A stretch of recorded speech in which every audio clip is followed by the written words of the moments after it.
Les soins ont été exécrables. On ne changeait pas ses couches, on ne changeait pas ses pansements, on ne l'aidait pas à se nourrir. Certaines photos, vous pourrez voir, nous démontrent à quel point il était piqué toujours dans des bleus, dans des ecchymoses. Et c'est souffrant, c'est extrêmement souffrant pour lui. C'est la partie facile pour le gouvernement. Depuis qu'on a instauré l'aide médicale à mourir, le gouvernement, on dirait qu'ils vont pousser vers là les gens qui sont dépassés 70, 75 ans, peut-être parce que ça coûte moins cher. Je pense que ce n'est pas une raison d'avoir l'aide médicale à mourir, mais ce n'est pas une raison de moins bien traiter ses patients. Le système de santé québécois est en crise. Il était déjà fragile avant la pandémie, mais en 2020, il s'est littéralement effondré. Le manque de personnel était bien connu, mais on a aggravé la situation en suspendant des travailleurs essentiels parce qu'ils n'étaient pas vaccinés. Et avec une population qui vieillit, une immigration massive et un système qui ne suit plus, la pression est devenue insoutenable. Entre mars et septembre 2020, le taux de mortalité dans les CHSLD du Québec a grimpé à 9,7 % contre seulement 2,3 % en Ontario. Une hécatombe. Des aînés sont morts, seuls, déshydratés, abandonnés dans leurs excréments.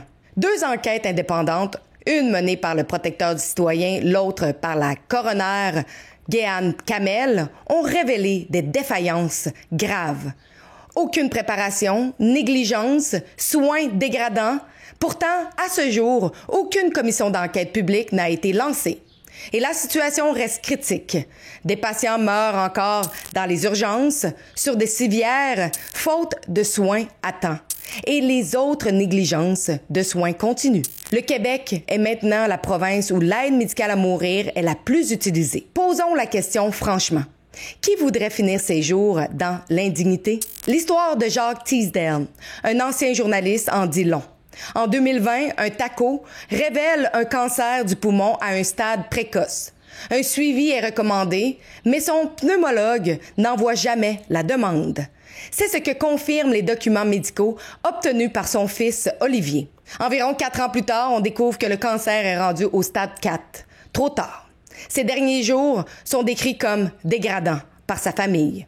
Laissé nu, en contact avec ses excréments, pansements non changés, négligence généralisée. En octobre 2024, la famille dépose une mise en demeure de 960 000 $ contre le CHU de Québec.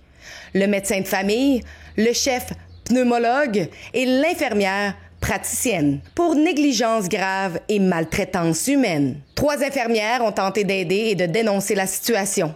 Selon Olivier, 2 d'entre elles ont été suspendues pendant des jours à semaines sans solde. J'ai contacté le CHU de Québec par rapport aux infirmières, mais ils m'ont répondu qu'ils ne pouvaient pas commenter un dossier disciplinaire. J'ai rencontré Olivier Teasdale et m'a raconté ce qu'a vécu son père. Aujourd'hui, il promet de se battre pour lui rendre justice et faire en sorte que plus jamais un Québécois ne vive une fin de vie aussi inhumaine. Bonjour, mon nom est Olivier Teasdale. Je suis le fils de Jacques Teasdale. Mon père était journaliste à Québec pendant plus de 3 décennies. Il est décédé l'année dernière d'un cancer du poumon, stade 4, dû à un grave oubli de pneumologues et de médecins, malheureusement, qui l'ont oublié. Ils ont oublié de faire le suivi avec lui, ce qui a causé l'aggravation de son cancer.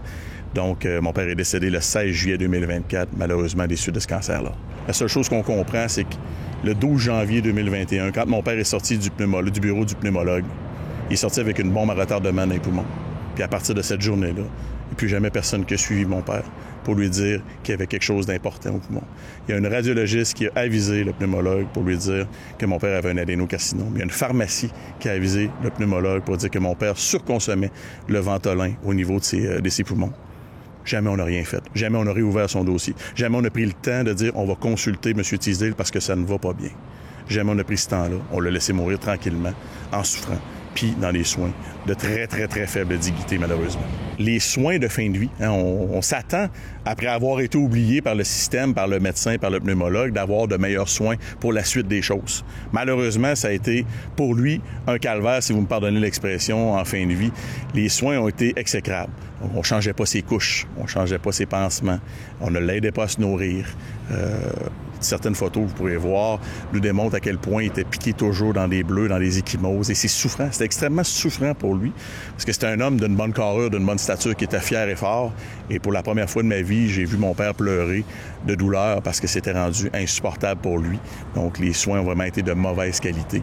Et malheureusement, ça se produit plus souvent qu'on pense. Olivier Teasdale évoque le climat de confrontation qu'il a dû affronter pour obtenir des soins appropriés pour son père, ainsi que les difficultés rencontrées pour accéder au dossier médical après son décès. Et je vous dirais que ça a été une guerre de vengeance.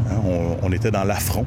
On a dû envoyer une mise en demeure à l'hôpital de l'Enfant Jésus, qui est dans le CHU de Québec, pour leur dire « les soins sont pas bons actuellement. Il faut qu'on bouge quelque chose ». Et à partir de cette journée-là, et on avait déjà sorti public avant, et cette mise en demeure-là, ce n'était que toujours de l'affront. Quand on est rendu à faire une mise en demeure pour avoir des meilleurs soins, c'est parce qu'on a atteint la limite. On a eu la chance de rencontrer un comité par la suite qui devait changer les choses. Malheureusement, qui était le 9 juillet, 7 jours avant le décès de mon père. Malheureusement, les choses n'auront jamais changé. Les soins vont continuer d'être mauvais jusqu'à la fin de sa vie. Jusqu'à la dernière journée de sa vie même, je pourrais dire. Au niveau des informations qui sont écrites, au niveau des notes, quand on a rencontré le commissaire, on se rend compte qu'une divergence, c'est assez flagrant que les informations qui sont inscrites ne sont pas les mêmes qui se sont passées.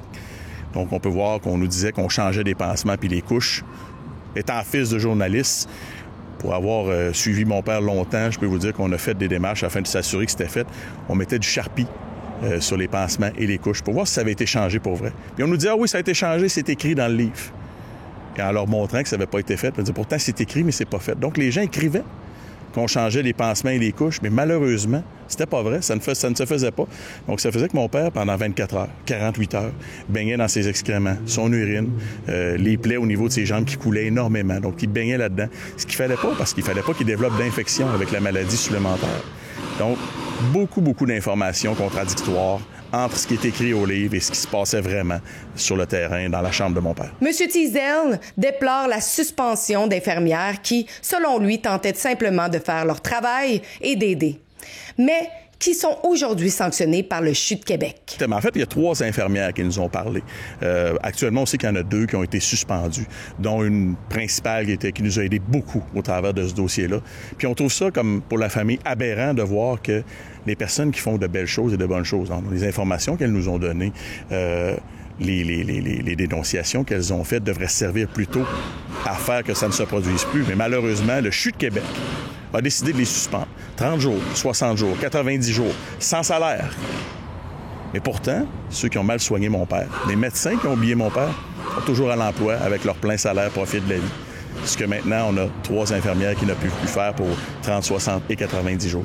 Il nous parle des incohérences entre les informations inscrites dans le dossier médical et la réalité de ce qui s'est passé réellement. Vous savez, lorsqu'on a fait des demandes pour obtenir des documents dans le dossier de mon père, ça a été aussi un très grand combat, parce c'est comme si on devenait d'une autre planète. Donc, pour obtenir les documents qui sont des documents légaux, dossier médical, dossier d'hospitalisation, ça n'a jamais été facile. On voulait nous cacher les documents. On nous a même retiré des documents à un moment donné, mais j'avais imprimé les documents pour comparer ce qu'on avait retiré. C'est toutes des choses pour cacher la vérité qui s'est passée dans le dossier de mon père, malheureusement. Mais comme je vous ai dit tantôt, je suis très tenace.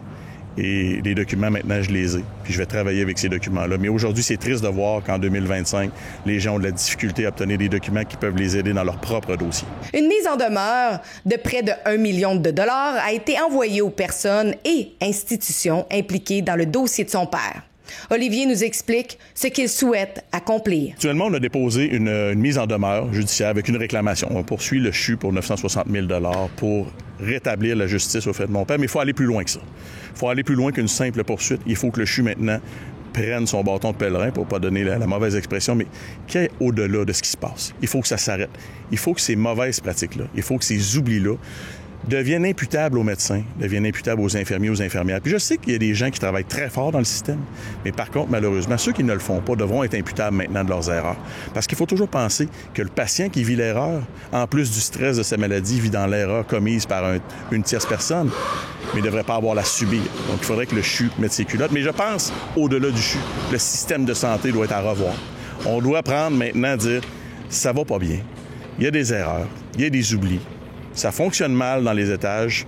Il va falloir qu'au niveau du ministère et de la super-agence santé viennent mettre ses culottes, puis viennent descendre, puis voir ce qui se passe vraiment sur les étages. Je lui ai demandé s'il souhaitait voir la mise en place d'une commission d'enquête publique formelle sur ce qui s'est passé dans les établissements de soins au Québec. Vous savez, on a eu le scandale Saclic, où on a créé une grande commission pour de grandes erreurs.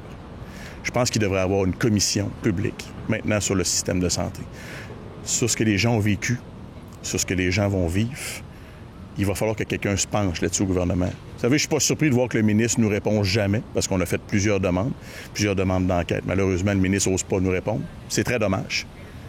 Mais le gouvernement devrait mettre ses culottes puis créer une commission d'enquête publique, beaucoup plus large qu'une seule personne. Il devrait créer une commission d'enquête publique sur l'ensemble des soins qui se sont passés dans les dernières années. Parce que depuis qu'on a décidé de rendre le dossier public, de le partager avec les gens nous écrivent, nous disent hey, « moi, je l'ai vécu, mon frère l'a vécu, mon père l'a vécu, ma mère l'a vécu, mon père est décédé dans telle circonstance. » C'est aberrant de voir qu'au Québec, ce genre de soins-là est toléré maintenant. La tolérance sur les mauvais soins semble facile au Québec. Et on ne devrait pas se contenter de ce niveau de soins-là, parce que je pense qu'avec tout ce qu'on paie, comme impôts, comme taxes, je pense qu'on est en droit d'avoir une qualité de soins supérieure à ce qu'on a actuellement dans le système. L'histoire de Jacques Teasdale est l'une parmi tant d'autres, suscitant l'inquiétude au sein de la population quant à la qualité des soins en milieu hospitalier. Cette peur pourrait pousser certaines personnes à choisir l'aide médicale à mourir plutôt que de continuer à vivre. C'est la partie facile pour le gouvernement. Depuis qu'on a instauré l'aide médicale à mourir, le gouvernement, on dirait qu'ils vont pousser vers là les gens qui sont dépassés 70, 75 ans, peut-être parce que ça coûte moins cher. Je pense que ce n'est pas une raison d'avoir l'aide médicale à mourir, mais ce n'est pas une raison de moins bien traiter ses patients. Il ne faut pas se servir de l'aide médicale à mourir pour pas... Mon père, dans son cas, si on parle plus précisément de mon père, il voulait se battre. Il avait cette force-là de dire « je vais me battre contre la maladie ». Il n'était pas question d'aide médicale à mourir, il était question d'avoir des bons soins. Donc, on ne peut pas se tourner vers l'aide médicale à mourir à chaque situation. Si quelqu'un veut se battre, il faut que le système l'appuie puis se batte avec lui. Je pense que c'est ça qui est important. Le gouvernement offre cette partie-là et, croyez-moi, l'aide médicale à mourir peut servir à des personnes qui sont vraiment désespérées en fin de vie. Mais quand quelqu'un veut se battre, je pense qu'on doit lui donner le maximum de soins. On doit lui donner le maximum de qualité de soins puis se battre avec cette personne-là. Olivier avait également un message à transmettre aux familles qui vivent des situations similaires. Actuellement, je pense que le message que je peux lancer, c'est rester dans un combat, continuer à vous battre, malgré le fait que ça peut apparaître gros. Il y a toujours un peu de lumière au bout de ce tunnel-là. Puis il faut continuer de se battre parce que chaque petite dénonciation deviendra plus tard une grosse dénonciation.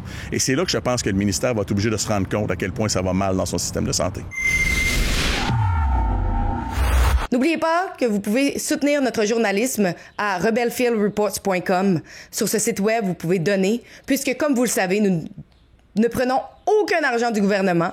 Donc, c'est grâce à vous que nous existons et qu'on peut vous fournir l'autre côté de l'histoire. Donc, je vous invite à rebelfieldreports.com.